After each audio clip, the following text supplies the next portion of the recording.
오래전에 제가 샌프란시스코에서 개척을 하고 나서 한 3년쯤 되었을 때 한국에서 제 부모님들이 오셨습니다. 아들이 미국 가서 사니까 궁금하기도 하시고 또 교회를 개척했다는데 어떤가 보고 싶으셔서 오셨습니다. 아버지가 저희 살림을 둘러보시더니 김치 냉장고가 없네 그러시더라고요. 한국에는 당시에 김치 냉장고가 집집마다 유용하게 잘 쓰고 있었는데 여기는 없다는 거예요. 그 의미는 사주시겠다 그런 의미였습니다. 아버지는 네 식구가 사니까 뭐 큰 거 필요하겠냐, 작은 거 있으면 좋겠다 그렇게 말씀을 하세요. 제 아내가 우리 아버지가 말씀하시는 의도를 빨리 알아차리고 아버님 저희 식구들이 많아요. 그러니까 저희 아버지가 아니 네 식구 사는데 뭐가 많냐 그랬더니 제 아내가 아버지 말씀 떨어지기가 무섭게 대답을 했습니다. 저희 식구가 20명이에요. 당시 교인이 20명이었거든요.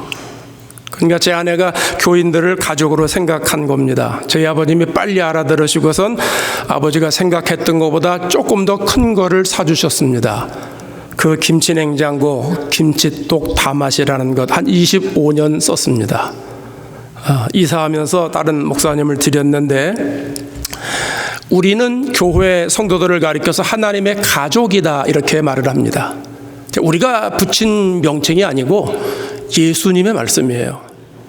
예수님이 회당에서 말씀을 전하고 계실 때 예수님의 어머니와 동생들이 찾아왔어요. 어떤 사람들이 이 모습을 보고 예수님이 말씀하시는 곳 회당으로 들어가셔서 예수님의 형제분들이 와서 예수님 만나려고 기다리고 있습니다. 전합니다. 예수님이 그때 뜻밖의 대답을 하세요. 누가 내 어머니이며 내 동생들이냐? 예수님은 어머니도 없고 동생들이 없다 그런 말씀이 아닌 것이죠. 예수님은 나에게 가족이 없다 그런 말씀을 한 게 아니지요. 예수님도 육체적으로 혈육적으로 가족이 있지요. 여러분 아시죠? 마태복음 13장 55절에 가면 그 어머니는 마리아, 그러니까 예수님의 어머니를 얘기를 하는 거예요. 예수님의 어머니는 마리아, 그 형제들은 야고보, 요셉, 시몬, 유다라 하지 않느냐? 그 누이들은 다 우리와 함께 있지 아니하냐? 이게 야고보, 요셉, 시몬, 유다 이게 다 예수님의 혈육적인 동생들입니다. 또 누이도 있다고 그랬는데 복수라고 돼 있으니까 예수님의 그 형제들 가만히 생각해 보면 아무리 적어도 7명이지 않겠나 이런 생각을 하게 됩니다. 어떤 분은 이걸 잘 몰라가지고 아니 예수님이 독생자로 오셨는데 한 분밖에 없는데 어디 7명이냐 그러는데 하나님의 신성을 가지신 그런 하나님의 영적인 독생자 아들 그걸 얘기를 하는 것이고 여기에 육적인 아들은 7명 이상이 된다. 아들 딸은 7명 이상이 된다. 이렇게 이야기를 하는 겁니다. 예수님이 말씀하시는 가족은요 혈육적인 가족을 이야기하는 게 아니에요. 49절을 한번 볼까요? 49절 손을 내밀어 제자들을 가리켜 이르시되 나의 어머니와 나의 동생들을 보라 이렇게 말씀합니다. 예수님이 말씀하시는 가족의 범위는 상당히 넓습니다. 나의 어머니와 나의 형제들은 예수님의 말씀을 듣는 그 많은 무리들을 가리키는 거예요. 당시에 예수님 말씀을 들으려고 모인 사람들 중에는 남자도 있었고 여자도 있었고 나이 많은 사람도 있었고 나이 적은 사람도 있었고 자랑할 만한 것이 있는 사람도 있었고 자랑할 것이 하나도 없는 사람도 있었을 것입니다. 유대인도 있었고 이방인도 있었을 것입니다. 예수님은 가족을 혈연지연으로만 국한시키지 않았습니다. 또 신분이나 직업이나 성별로 구분하지도 않으셨다는 거지요. 예수님 말씀을 들으려고 모인 모든 사람들, 이런 사람들은 다 나의 가족이다 이렇게 설명을 합니다. 예수님 말씀을 들으려고 모인 모든 사람들은 다 하나님의 패밀리다 이렇게 설명을 하고 계시는 겁니다. 50절에 가서는 구체적으로 이렇게 말씀합니다. 이건 다 같이 읽어볼까요? 시작. 누구든지 하늘에 계신 내 아버지와 뜻대로 하는 자가 내 형제요 자매요 어머니이니라 하시더라. 아버지의 뜻대로 행하는 사람이 하나님의 패밀리라는 거예요. 그럼 아버지의 뜻, 하나님의 뜻은 무엇일까요? 성경에는 하나님의 뜻이 많이 소개되고 있는데 그중에 하나만 제가 소개해드리면 요한복음 6장 40절에 내 아버지의 뜻은 아들을 보고 믿는 자마다 영생을 얻는 것이다 이렇게 설명을 해요. 그럼 하나님의 뜻은 예수님을 보고 구세주로 믿고 받아들이는 사람, 그래서 예수 믿고 영원한 생명을 얻은 사람들은 모두 다 하나님의 가족이다, 이런 말씀 아니겠습니까? 저와 여러분이 예수를 이렇게 믿고 예배드리고 있는데 예수님은 이 땅에 구세주로 오셨잖아요. 죄인을 구원하기 위해서 오셨잖아요. 우리가 죄에서 구원받는 길은 누군가는 죽어야 돼요. 누군가는 죽어야 누군가는 살아요. 예수님이 모든 사람들의 죄를 대신해서 십자가에 달려 돌아가신 것은 우리를 살리기 위함이 아니겠습니까? 그래서 예수님이 우리를 죄에서 구원하시기 위해서 십자가에서 몸짓고 피 흘려 죽으셨습니다. 죽은 지 사흘 만에 사망 권세를 이기시고 부활하셨습니다. 누구든지 예수님의 피로 내 죄가 용서된다라고 믿으면 그 사람은 죄가 용서되는 것이고 예수님의 피로 정결하게 되는 것이고 예수님의 피로 새로워지는 것이고 예수님의 피로 거룩해지는 것이고 예수님의 피로 거듭나게 되는 줄로 믿습니다. 예수님의 피가 나 상관이 있다, 이렇게 고백하는 사람들에게는 영원한 생명이 주어진다는 거죠. 그런 사람들이 예수님의 가족이다, 하나님의 가족이다, 이렇게 예수님은 말씀하고 있습니다. 여러분, 예수님을 구세주로 믿으세요? 믿으시면 아멘. 예수님의 피로 내 죄가 용서받았다는 걸 인정하세요? 예수님 말씀이 길이고 예수님 말씀이 진리고 예수님 말씀이 영이고 예수님 말씀이 생명이라고 고백하세요? 예수님께서 십자가에 달리신 보혈로 인하여 내 영혼이 살았다고 여러분이 받아들이시냐 하는 겁니다. 여러분이 예수님을 기다리고 예수님의 재림을 기다리고 예수님은 내 생명의 구세주라고 믿으신다면 여러분은 하나님의 가족입니다. 내가 예수님의 피로 거듭난 사람이다, 나는 하나님의 가족이다 생각하시면, 고백하시면, 받아들이시면 아멘 합시다. 하나님의 가족이 되신 여러분 환영합니다. 환영한다는데도 아멘 안 하시네. 우리는요, 예수님의 피로 맺어진 영적인 가족이에요. 예수님의 피로 하나님 나라의 시티즌십을 가지고 있어요. 우리는 예수님의 피로 거듭나서 죄 용서받고 하나님의 패밀리, 로얄 패밀리가 된 사람들입니다. 옆에 분하고 한번 고백해 보세요. 우리는 하나님의 가족입니다. 우리는 하나님의 로얄 패밀리입니다. 갈라디아서 4장 6절에 가면 이런 말씀을 합니다. 너희가 아들임으로 하나님이 그 아들의 영을 우리 마음 가운데 보내셔서 아빠 아버지라 부르게 하셨느니라, 이렇게 말합니다.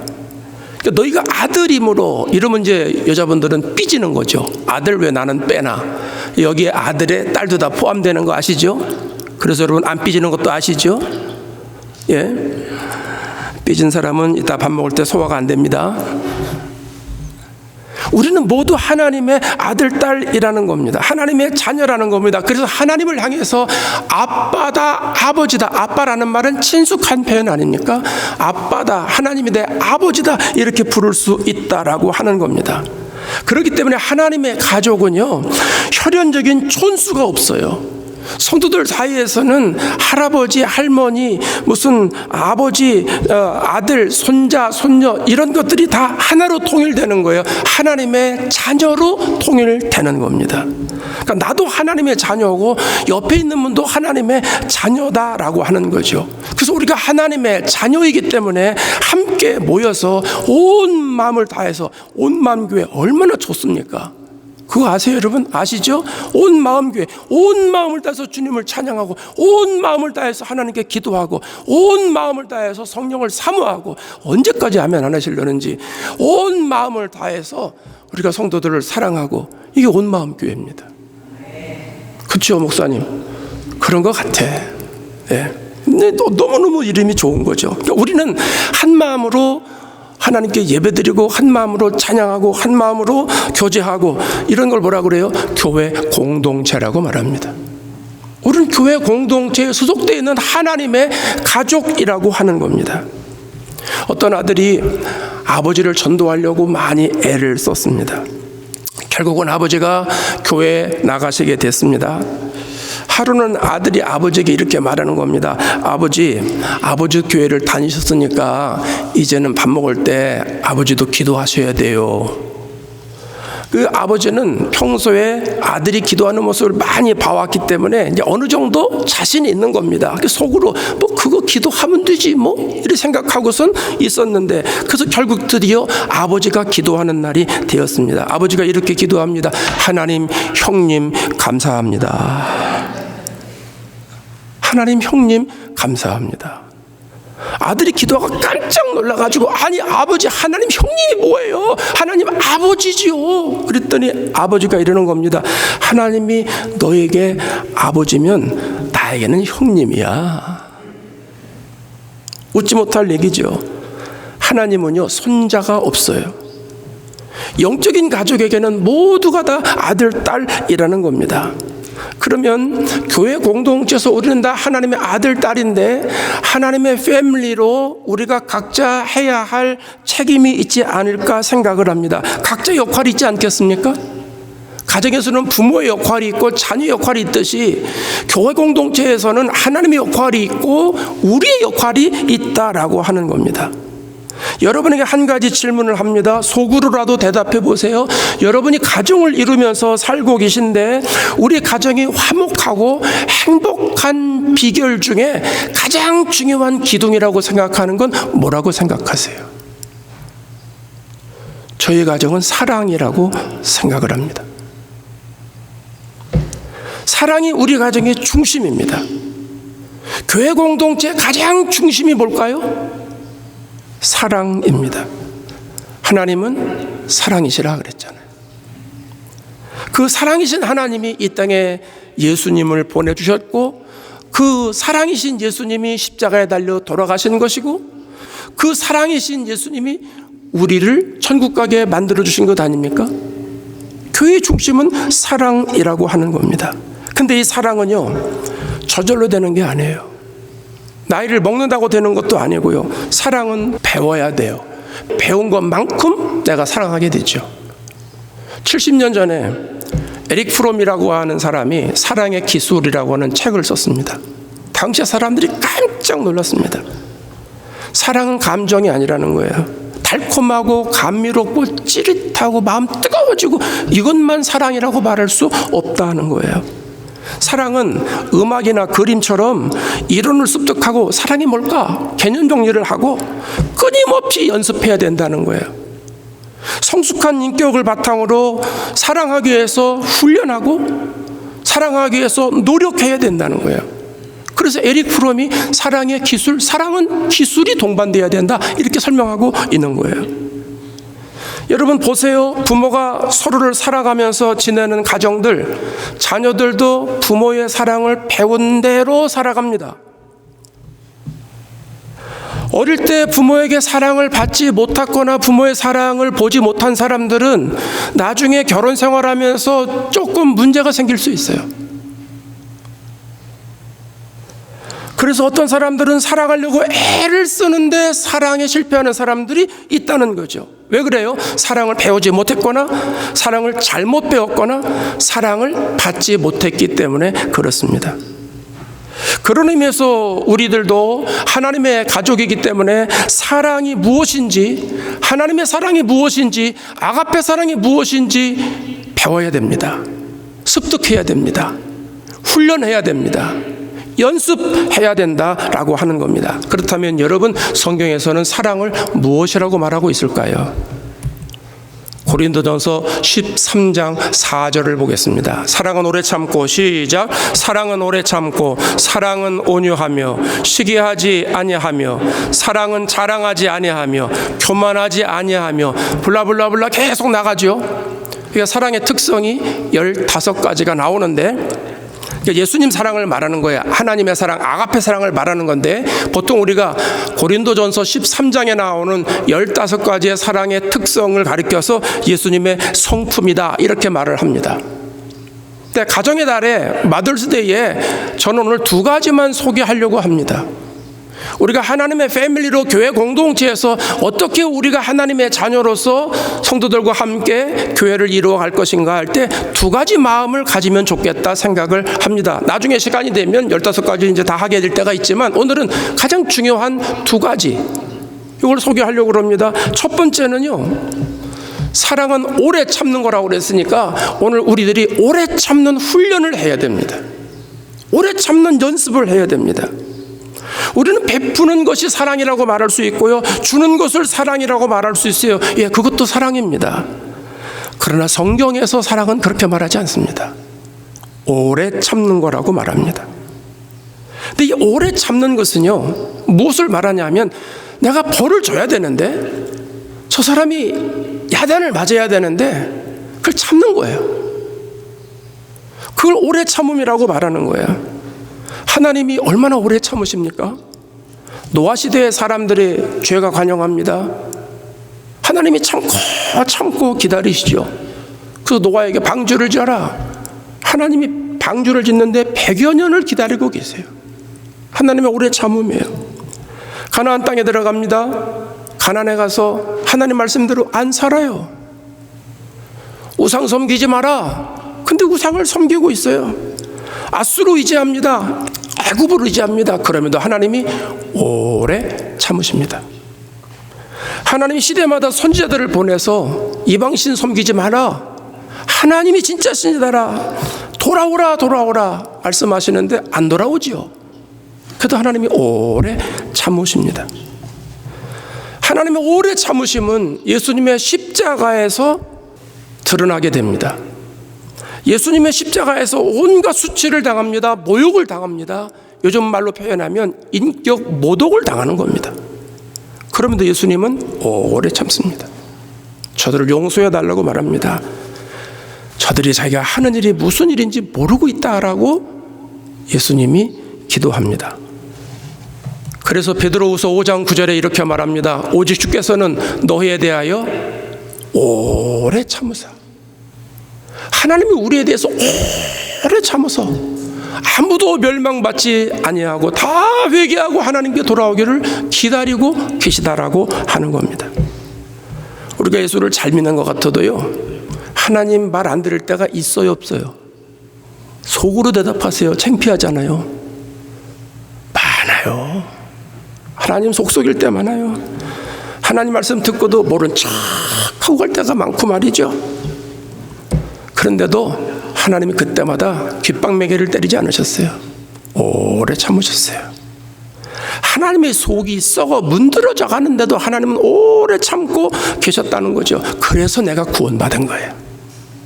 내가 예수 믿기 전에 예수님 재림하셔서 심판하셨다면 우리는 천국 갈 가능성이 없었던 사람 아닙니까? 하나님이 오래 참았기 때문에 예수 믿게 됐고 이 자리에 앉아서 하나님의 자녀로 영광 돌리는 사람이 됐지 않았습니까? 하나님의 오래 참으심 때문에 우리가 살았다라고 하는 겁니다. 여러분이 자녀를 다 키워보셔서 아시잖아요. 여러분이 부모로서 가장 잘한 일이 뭘까? 저는 생각할 때 오래 참음이라고 생각합니다. 아이가 태어나면요, 좋지만 부모 입장에서 보기엔 답답할 때도 많이 있습니다. 이놈이 잘 때 안 자요. 안 잘 땐 자고. 부모 속이 얼마나 썩어요. 그래도 부모가 뭐라 그래요? 오래 참습니다. 오래 참습니다. 저 애가 좀 자라나면 이제 놀아달라고 야단입니다. 아이 나도 바빠가지고 이것저것 할 거 많은데 애가 막 놀아달라는 거예요. 그래도 어떻게 해요? 오래 참고 아이들하고 놀아줍니다. 미운 7살 지겹게 말 안 듣습니다. 요즘 미운 5살이랍니다. 내려왔대요. 그렇다고 아이가 성장하면 뭐 괜찮으냐? 결혼을 시켜도 시계 부모 속이 썩기는 마찬가지입니다. 그 아들은 뭐 결혼하면 말통하는 외국인이라고 말하지 않습니까? 그래도 부모는요 참아요.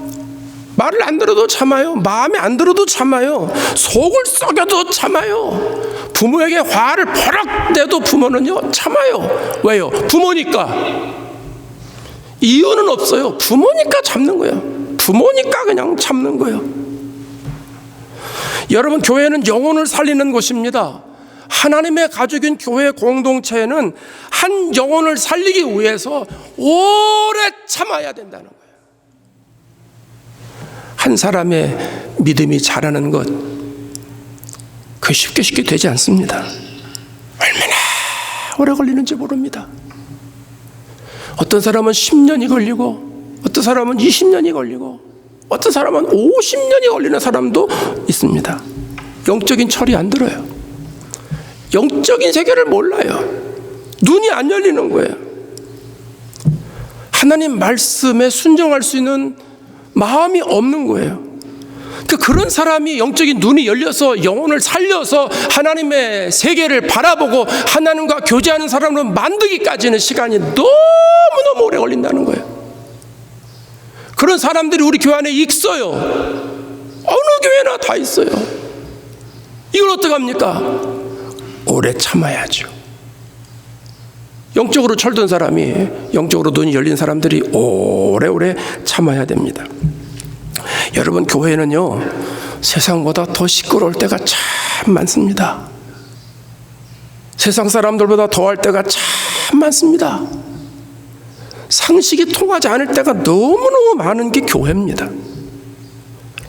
그래서 어떤 사람은 답답해가지고 막 가르쳐 주려고 그러고, 어떤 사람은 막 지적해 주려고 그러고, 어떤 사람은 막 야단치고 싶어가지고 막 마음이 그냥 막 부글부글 끓는 사람들이 있습니다.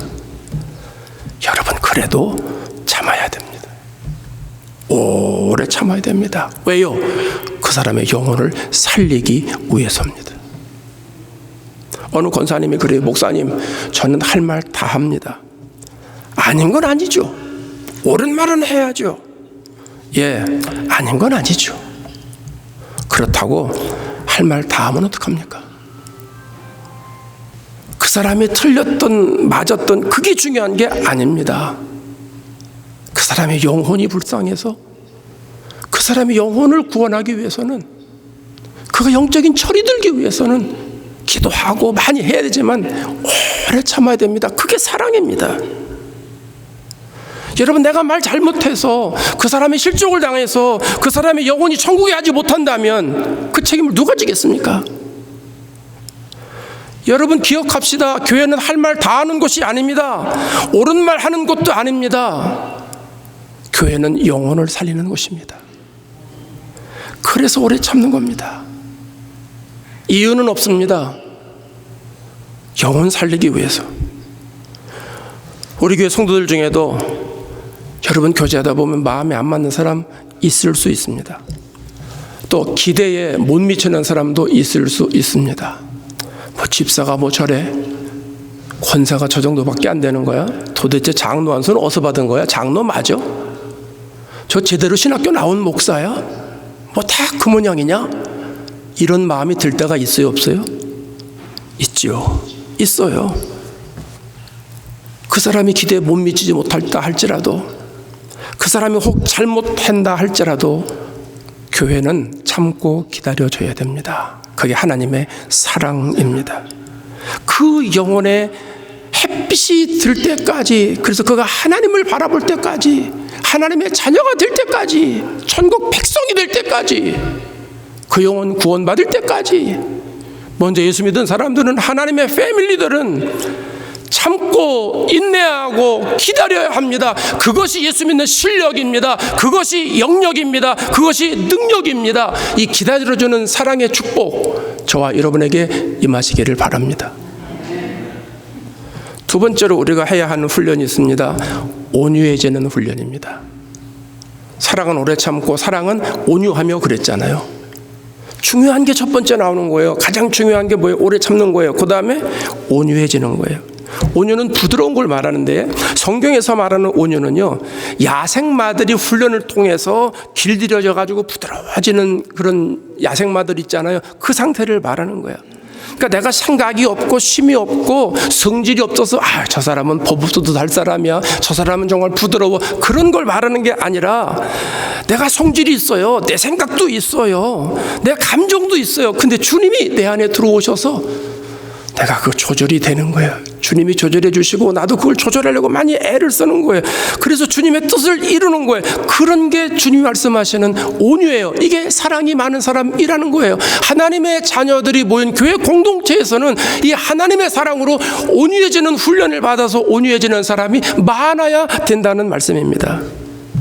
예수님이 마태복음 11장 29절에 말씀하셨잖아요. 다 같이 읽어볼까요? 시작. 나는 마음이 온유하고 겸손하니 나의 멍에를 메고 내게 배우라. 그리하면 너희 마음이 쉼을 얻으리니. 예수님의 마음이 온유하고 겸손하대요. 이거를 배우라는 거예요. 훈련 받으라는 거죠. 교회 안에 와서 예수님의 훈련을 받아야 됩니다. 예수님이 정말 따뜻한 분이셨잖아요. 예수님은요, 나병 환자들이 예수님께 오는 것 그들 다 맞아 주셨습니다. 격리되는 병입니다. 분리시켜야 됩니다. 사람들이 만나기 꺼려합니다. 근데 예수님은 그들을 맞아 주셨어요. 왜요? 온유하기 때문에. 사마리아 여인, 과거에 남편이 5이나 있었던 사람이에요. 정상적인 생활을 한 사람이 아니라는 거예요. 그래서 동네 사람들한테 왕따를 당하는 거예요. 그러니까 물길로 가장 뜨거운 날씨에 오는 거 아니에요? 근데 예수님은 그 여인의 과거를 책망하지 않아요. 생수를 주어서 그의 영혼을 살리고 싶어 하세요. 그게 예수님의 온유함이라는 거예요. 그래서 결국은 갈증을 해결해 주시잖아요. 빌립보서 2장 5절은 이렇게 말하잖아요. 너희 안에 이 마음을 품으라. 이 마음이 어떤 마음이에요? 예수님의 온유한 마음이에요. 그리스도 예수의 그 마음, 온유한 마음을 우리가 품어야 된다는 것이죠. 예수님은 하나님이세요. 하나님의 영광을 다 버리시고 이 땅에 오셔서 십자가에 달려 돌아가시는 그 온유한 마음을 우리가 배워야 된다라고 하는 거죠. 운동하시는 분들 얘기를 들어보면 피아노 치는 분도 마찬가지고 얼마 전에 백상예술대상 시상했습니다마는 이 연기자들도 마찬가지고 그런 사람들 전문가들 얘기를 들어보면 특별히 운동하는 사람들에게 집중해 보면 모든 운동에 기초가 있답니다. 가장 중요한 게 있답니다. 그건 뭐냐면 힘이 들어가면 안 된답니다. 힘을 빼라는 거예요. 부드러워져야 된다는 거예요. 축구든 야구든 농구든 테니스든 골프든 모든 운동들은 부드럽게 해야 된다는 거예요. 힘이 들어가면 안 된다라고 하는 거예요.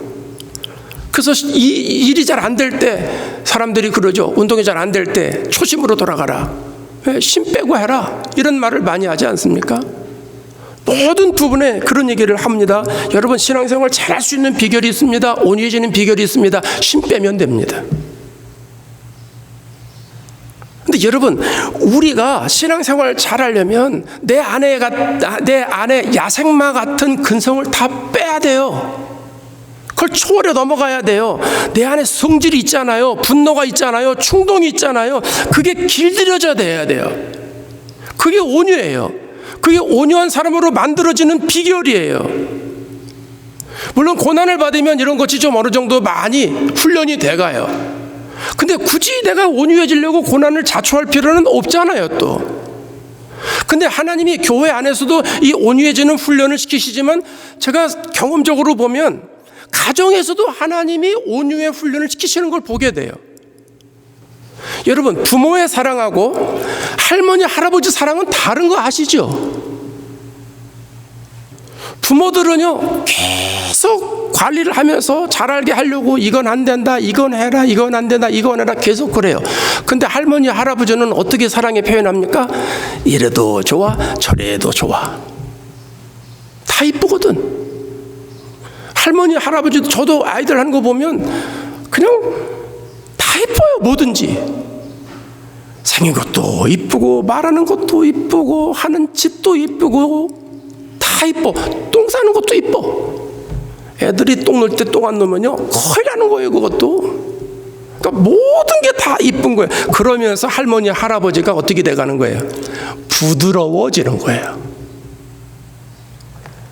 자식을 키우면서 이 사랑의 고정된 관념이 할머니, 할아버지를 통해서 이게 누그러지는 거예요. 그런 의미에서 우리 교회 많은 성도들은 가정을 통해서도 많이 부드러워졌다고 저는 생각하는 사람입니다.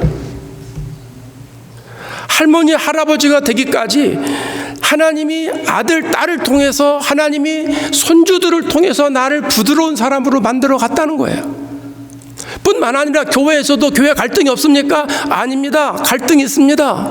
어느 여선교회에서 싸웠대지 않습니까? 뭐 가지고 싸웠느냐 하면 깍두기 만드는 거 가지고 싸웠답니다. 설렁탕 집에서 일하는 집사님은 깍두기를 그렇게 조그맣게 자르면 더 그냥 굵게 잘라야지.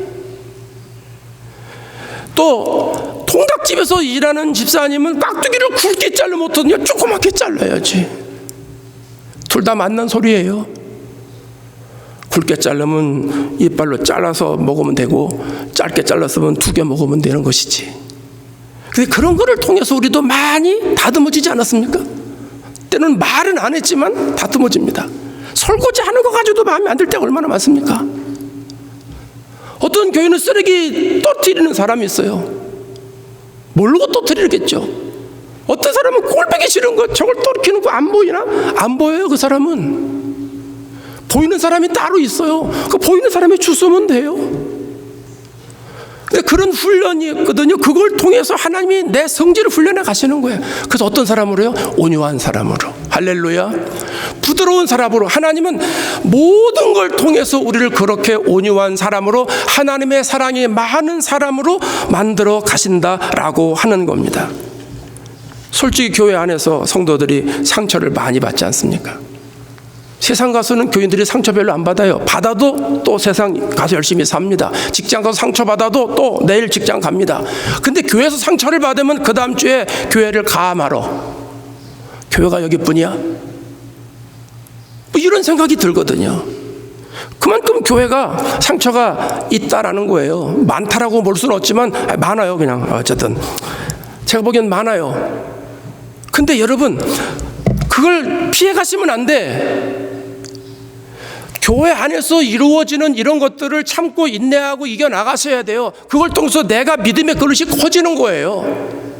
그것도 영적인 성숙도예요. 그러면서 하나님의 마음을 자꾸 더 갖게 되는 거예요. 여러분, 그런 훈련으로 생각하시기 바랍니다. 세상에 어느 교회가 문제가 없습니까?